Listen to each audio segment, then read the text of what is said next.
Dear students, आज हम discuss करेंगे चार्लेज लॉ। हम पढ़ रहे हैं गैस लॉज में हमने बॉयलेज लॉ डिस्कस किया और गैस लॉज के बारे में मैंने आपको बताया था कि इसमें हम देखते हैं relation between pressure, volume, temperature और नंबर ऑफ मोल्स। यानी गैस लॉज में हम एक्चुअली रिलेशन देखते हैं बिटवीन मेजरेबल प्रॉपर्टीज। दो मेजरेबल प्रॉपर्टीज लेते हैं, उनमें हम देखते हैं कि किसका किसके साथ रिलेशन है और क्या रिलेशन है। ठीक, इससे पहले जो हमने बॉयलेज लॉ पढ़ा वहां पे हमने देखा था, मैंने आपको कहा था BPV, प्रेशर और वॉल्यूम का रिलेशन। आज हम चार्लेज लॉ पढ़ने जा रहे हैं, CVT, फिर पढ़ेंगे हम AVN, फिर पढ़ेंगे हम GPT। These are actually laws, names of laws, और ये है आपस में रिलेशंस। ये मैंने आपको इसलिए लिखाया था ताकि आपको कन्फ्यूजन ना हो, आप इनको मिंगल ना करें, बॉयलेज लॉ को चार्लेज लॉ के साथ, चार्लेज लॉ को एवोगाड्रो लॉ के साथ में मिंगल ना करें। ठीक, अब आपको इतना तो समझ में आया होगा कि हमें पढ़ना है चार्लेज लॉ, यानी relation between volume and temperature, और बाकी को रखना है कांस्टेंट। तो चार्लेज लॉ कहता है कि volume is directly proportional to temperature, ये relation, volume is directly proportional to temperature but at constant pressure and number of moles। जैसे हमने पहले ही किया, जिनके बीच में रिलेशन उनको वेरिएबल रखो, बाकी सबको कांस्टेंट। तो at constant pressure and number of moles। ठीक, तो चार्लेज लॉ जो ये हमें बताता है कि volume of a gas is directly proportional to temperature but at constant pressure and number of moles. इतना याद रख लेना। इसको मैं ऐसे भी लिख सकता हूं, V is equal to, proportionality हटाएंगे, प्रोपोर्शनलिटी कांस्टेंट K लगाएंगे, इक्वल टू KT, ठीक है, इनटू T बन जाएगा। V is equal to KT बन गया। तो ये है अपना चार्लेज लॉ। इसको हम थोड़ा सा मॉडिफाई भी करेंगे, लेकिन पहले मैं इसके बारे में कुछ कहानी बताऊंगा आपको। देखो, ये है वॉल्यूम, ये है प्रोपोर्शनलिटी कांस्टेंट, और ये जो टेम्परेचर है, ये टेम्परेचर इन केल्विन ले लेना, टेम्परेचर इन केल्विन। ठीक, अगर हमने डिग्री में लिया तो फिर थोड़ी सी इसमें चेंजेस आएंगे, मैं समझा दूंगा कैसे। सपोज अगर हम ग्राफ लेंगे हम between volume and temperature, volume और टेम्परेचर के बीच में ग्राफ। ठीक, तो यहां पे हमें स्ट्रेट लाइन ग्राफ मिलेगी, क्योंकि अगर हम इसको y रखेंगे, ये m, ये x, तो y एक्सिस, x एक्सिस यहां पे बन जाएगा हमारा एक स्ट्रेट लाइन ग्राफ मिल जाएगा। This will be equal to, यानी slope of this line will be equal to k, है ना। ये तो सिंपल ग्राफ है। लेकिन ये जो टेम्परेचर है, ये हमने लिया किस में, केल्विन में, ये याद रखना। यानी हमने 0 केल्विन से शुरू किया और चलते गए 0 केल्विन ऑनवर्ड। जितना हम टेम्परेचर बढ़ा रहे हैं उतना वॉल्यूम बढ़ रहा है। क्लियर? तो बात याद रखना। अब अगर मैं यही ग्राफ ले लूं डिग्री सेल्सियस में, तो डिग्री सेल्सियस में क्या होगा? डिग्री सेल्सियस में ये ग्राफ आपको इस तरह नहीं मिलेगा, आपको ये ग्राफ इस तरह मिलेगा। देखो, मैं ले रहा हूं यहां पे वॉल्यूम वर्सेस टेम्परेचर। बात मेरी समझ लेना, टेम्परेचर, लेकिन मैं ले लूंगा डिग्री सेल्सियस में इस बार। तो हमको जो ग्राफ मिलेगा वो ऐसे मिलेगा कुछ। मेरी बात समझ लेना, मैं क्या कहना चाहता हूं। ये ग्राफ हमें कुछ ऐसे मिलेगा, यानी यहां पे ये ऐसे, ये 0 डिग्री है, यहाँ पे 0 डिग्री सेल्सियस होगा। और अगर आप इसको पीछे ले जाएंगे, पीछे एक्सट्रापोलेट करेंगे, तो यहाँ तक लेके आएंगे, ये होगा 0 केल्विन, यानी -273 डिग्री सेल्सियस। यानी जब आप डिग्री सेल्सियस में लेते हैं ग्राफ, तो अब आपका जो ग्राफ है, अगर हम प्योरली डिग्री सेल्सियस में लेंगे, तो उस वक्त याद रखना ये 0 से शुरू नहीं होगा, 0 डिग्री से शुरू नहीं होगा, बल्कि यहां से शुरू होगा। यहाँ पे आपको इस तरह का ग्राफ मिलेगा, और यहाँ पे बीच में इंटरसेप्ट होगा, क्या होगा, इंटरसेप्ट। क्यों? क्योंकि ये जो टेम्परेचर वॉल्यूम का ग्राफ है या वॉल्यूम टेम्परेचर का ग्राफ है, इसका ऑरिजिन है 0 केल्विन, 0 डिग्री नहीं है। 0 केल्विन का मतलब -273 डिग्री सेल्सियस इसका ऑरिजिन है। ये इसका ऑरिजिन नहीं है। यानी आप अगर डिग्री सेल्सियस में लेंगे तो आपको जो ग्राफ है वो 0 से शुरू नहीं होगा, बल्कि ऊपर से होगा, यहाँ से इसके बीच में इंटरसेप्ट आएगा। राइट? और यहाँ तक तो क्लियर है? शाबाश। तो ये होगी रिलेशन बिटवीन वॉल्यूम और टेम्परेचर की। तो हमने क्या देखा था? Volume is equal to KT, यही देखा था ना, यही चार्लीज लॉ भी है। क्या मैं इसको ऐसे नहीं लिख सकता हूँ? इधर टेम्परेचर को इधर लेके आओ, ये बन जाएगा volume by temperature is equal to kelvin. Sorry, kelvin नहीं, ये कांस्टेंट है, proportionality constant, so it is constant. बात मेरी समझ में आ रही है? यानी इसका मतलब ये हुआ कि volume divide by temperature is equal to constant, यानी इन दोनों का जो रेशियो है वो कांस्टेंट है। इसका मतलब ये हुआ कि अगर आप ये बढ़ाओगे तो ये भी बढ़ेगा, अगर आप ये कम करोगे ये भी कम हो जाएगा, यानी ये बढ़ाओगे ये भी बढ़ जाएगा। यानी ओवरऑल जो रेशियो है वो दोनों का कांस्टेंट रहेगा एक गैस के लिए। तो आप ऐसा भी बोल सकते हैं V1/T1 is equal to constant, तब भी कांस्टेंट। अब अगर आप वॉल्यूम चेंज करोगे या टेम्परेचर चेंज करोगे, वो बन जाएगा दूसरी कंडीशन V2/T2, वो भी कांस्टेंट हो जाएगा। ठीक? यानी आप कुछ भी चेंज लाओ एक में तो दूसरे में भी ऑटोमेटिकली चेंज हो जाएगी, ताकि जो रेशियो है इसका वो कांस्टेंट हो जाए। तो यानी सेम रह जाता है ये रेशियो। तो फिर हम ये भी कह सकते हैं V1/T1 is equal to constant, V2/T2 is equal to constant, V3/T3 is equal to constant, and so on. तो इसका मतलब ये आपस में बराबर है। फिर V1/T1 is equal to V2/T2 is equal to V3/T3। ये तो हमारे फायदे की चीज़ है, इससे हम प्रॉब्लम सॉल्व कर सकते हैं बाद में। बात समझ में आ रही है? शाबाश। तो इसको मैं इस तरह से भी लिख सकता हूं। अगर इसमें मैं स्मॉल चेंजेस भी लिखूं, सपोज मैं ऐसा कहूंगा कि change in volume with change in temperature at constant pressure and number of moles. वैसे भी गैस में नंबर ऑफ मोल्स फिक्स रहता है, क्योंकि हम आइडियल गैसेस लेते हैं, वो भी क्लोज कंटेनर में, तो उसमें तो कोई चेंज नहीं आएगी, gas number of moles change नहीं होंगे। तो मैं कहूँगा change in volume with change in temperature, ये बराबर होगा कांस्टेंट के कांस्टेंट।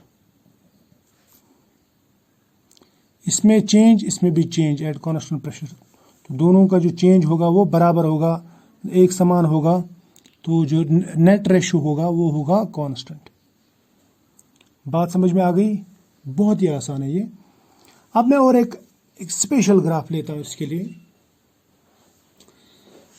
सपोज हमने वॉल्यूम वर्सेस टेम्परेचर ग्राफ लिया, जैसे यहां पे वॉल्यूम वर्सेस टेम्परेचर मैंने ग्राफ लिया, तो मुझे मालूम है वॉल्यूम वर्सेस टेम्परेचर जब ग्राफ लेता हूं मैं, ये हमेशा मुझे कांस्टेंट आएगा। सपोज ये आ गया, एक ऐसे आ जाएगा स्ट्रेट लाइन ग्राफ। सपोज ये ग्राफ मिल गया एक पर्टिकुलर प्रेशर पे P1, उसके बाद में मैंने प्रेशर चेंज किया, फिर वही मतलब दूसरा प्रेशर रखा कांस्टेंट और उसके ऊपर ग्राफ लिया, तो मुझे मिल गया ऐसे P2, ये भी स्ट्रेट लाइन है, ये मेरे पेन हिल गया, और यहाँ पे और एक ग्राफ लिया P3। अब आप मुझे बताइए कि इन प्रेशर्स में से कौन सा प्रेशर सबसे ज़्यादा है और सबसे कम कौन सा है? क्या आप लोग बता सकते हैं? शाबाश। इसके लिए मेरे पास दो तरीके हैं। मैं टेम्परेचर को कांस्टेंट रख के वॉल्यूम और प्रेशर का रिलेशन निकालूंगा, या वॉल्यूम को कांस्टेंट रख के टेम्परेचर और प्रेशर का रिलेशन निकालूंगा। चलो मैं वॉल्यूम को करता हूँ फिक्स, वॉल्यूम को लेता हूँ मैं इस लेवल पे, ये लेवल, इस लेवल पे, इसके ऊपर हम वॉल्यूम चेंज नहीं करेंगे। ठीक है? तो मुझे मिल जाएगा इसका रिलेशन। देखो ये प्रेशर जो है ये इसके ऊपर डालेंगे हम परपेंडिकुलर, ये टेम्परेचर को यहाँ पे टच कर रहा है, सपोज T1 पे, ये यहाँ पे T2 पे सपोज टच कर रहा है, क्योंकि P2 है तो T2 पे टच करेगा, यहाँ पे T3 पे टच कर रहा है। अभी मुझे मालूम नहीं है कि प्रेशर कौन सा ज़्यादा है और टेम्परेचर कौन सा ज़्यादा है। अब मैं शुरू करता हूँ इसको सही करना। देखो यारो, यहाँ पे जो प्रेशर है, pressure is directly proportional to temperature, ये हमने इससे पहले भी पढ़ा हुआ है। जितना आप टेम्परेचर बढ़ाओगे उतना प्रेशर बढ़ेगा। अब अगर मुझे टेम्परेचर पता है कि टेम्परेचर कौन सा ज़्यादा है, तो मैं बता सकता हूँ कि प्रेशर कौन सा ज़्यादा होगा, क्योंकि जिसका टेम्परेचर ज़्यादा होगा उसके कॉरस्पॉन्डिंग प्रेशर भी ज़्यादा होगा। अब देखो, जब हम ग्राफ बनाते हैं ना, हम जीरो से शुरू करते हैं और बढ़ाते जाते हैं टेम्परेचर, तो इसका मतलब जितना हम राइट की तरफ जाएंगे उतना टेम्परेचर सबसे ज़्यादा होगा। तो T1 is greater than T2 is greater than T3, है ना। T1 सबसे ज़्यादा टेम्परेचर, उसके बाद T2, उसके बाद T3। अब प्रेशर का भी यही हाल है, because pressure is directly proportional to temperature. अब मुझे बताओ सबसे ज़्यादा प्रेशर कौन सा होगा। मैं कहूँगा फिर P1, क्योंकि T1 के कॉरस्पॉन्डिंग तो P1 है, फिर P2, फिर P3, राइट। वो बात समझ में आ रही है? शाबाश। अब यहाँ पे कुछ ट्रिकी ग्राफ्स लेते हैं। जैसे एक ग्राफ लूँगा मैं लूँगा volume versus inverse of temperature. याद रखना, देखो मैंने ये कहा कि volume is directly proportional to temperature, लेकिन यहाँ पे लिया मैंने इनवर्स, यानी उल्टा लिया टेम्परेचर का। तो उल्टा लेने का मतलब कि मैं नेगेटिव टेम्परेचर ले रहा हूँ, यानी रिवर्स ऑफ टेम्परेचर ले रहा हूँ। समझ में आया ना, रिवर्स ऑफ टेम्परेचर। तो इसका मतलब रिवर्स, अगर हम टेम्परेचर को रिवर्स करेंगे तो वॉल्यूम जो है वो डिक्रीज होता जाएगा। जितना हम टेम्परेचर को रिवर्स वापस लेते जाएंगे उतना वॉल्यूम भी डिक्रीज होता जाएगा। इस तरह का ग्राफ मिलेगा हमें। बात समझ में आ रही है? शाबाश। अब और एक ग्राफ यहाँ पे बनाता हूँ मैं। सपोज एक ग्राफ है मेरे पास में, वो है V/T। याद रखना, V is directly proportional to temperature, या V is equal to KT, ये हमने लिखा था, है ना। तो V/T किसके बराबर आया था? वो आया था K, यानी कांस्टेंट के बराबर। वर्सेस लेंगे सपोज T। शाबाश। आपको ये मैंने आपको ऐसे ऑरली भी बताया था कि V या T दोनों में से कोई भी चेंज करो, उससे फर्क नहीं पड़ता। अगर हम वॉल्यूम चेंज करेंगे टेम्परेचर भी चेंज होगा, टेम्परेचर चेंज करेंगे तो वॉल्यूम भी चेंज हो जाएगा। तो इसका मतलब अगर आप टेम्परेचर चेंज करोगे या वॉल्यूम चेंज करोगे, दोनों में से कोई भी चेंज करो, ये V/T जो ये कांस्टेंट ही रहेगा। क्या रहेगा? कांस्टेंट। तो इसका मतलब V/T का वैल्यू ऊपर नहीं जाएगा, V/T का वैल्यू नीचे नहीं जाएगा, बल्कि कांस्टेंट रहेगा, आप कितना भी टेम्परेचर बढ़ाओ। बात समझ में आ गई? इसी तरह से अगर मैं V/T वर्सेस वॉल्यूम ले लूं तब भी ये कांस्टेंट ही रहेगा। ठीक, शाबाश। अब और एक ग्राफ जो आपको पूछा जा सकता है वो ये है कि सपोज मैंने ये कहा कि V is equal to KT, यहाँ तक तो ठीक है। अब मैं अगर लॉग लगा दूं, मैं लगा दूं log V। log V किसके बराबर होगा? ये log K plus log T। आपको मैं एक साइड में एक फॉर्मूला भी बताता हूँ। log A इंटू B बराबर रहता है log A plus log B, यानी जो मल्टीपल है ना वो प्लस में कन्वर्ट हो जाता है। लेकिन अगर ये होता कि log A/B, फिर वो माइनस में कन्वर्ट हो जाता। यानी जैसे अगर ये ऐसा था log A/B, तो वो बराबर होता log A minus log B। ये याद रखना, ये उनके लिए है जिनको मैथमेटिक्स नहीं आता। तो ये इसके बराबर हो जाएगा, है ना। क्लियर? इसको मैं रीअरेंज अगर कर दूं तो मैं इसको ऐसे लिख सकता हूँ log of v is equal to 1 into log of t। 1 into log of t किसके बराबर है? log t के बराबर है ना, प्लस log k। चलेगा? दौड़ेगा। अब देखो, नजर रखना यहाँ पे। अब अगर मैं यहाँ पे देखूं स्ट्रेट लाइन ग्राफ, उसके लिए क्या फार्मूला है हमारे पास? y is equal to M X plus C. y means y axis, x means x axis, m means slope और c मीन्स इंटरसेप्ट। जिसमें इंटरसेप्ट आता है इसका मतलब उसका स्लोप 0 से शुरू नहीं होता ऊपर। तो ये है स्लोप m, ये है इंटरसेप्ट c, ये है x एक्सीज, ये है y एक्सीज, राइट। अब अगर मैं इसमें क्या करूं, y के बदले में लिख दूं ये, सपोज y के बदले में लिखता हूं मैं log v, यानी y एक्सीज पे लिखूं log v। तो x एक्सीज के बदले में क्या लिखूं? x एक्सीज पे log t, यानी log t। log v versus log t graph मिल गया है ना। क्या इसमें इंटरसेप्ट है? यानी c की जगह है कुछ यहाँ पे प्लस में, ये है ना, यहाँ पे यानी प्लस में यहाँ पे c है, तो यहाँ पे प्लस में log k है। तो इसका मतलब यहाँ पे इंटरसेप्ट भी है, क्या? log k। उसके बाद में रहता है m मीन्स स्लोप। m किसके बराबर है? 1 के बराबर, लेकिन +1, तो इसका मतलब ये जाएगा ऊपर की तरफ। अगर ये -1 होता फिर हमें इसको नीचे की तरफ ले जाना था, ठीक।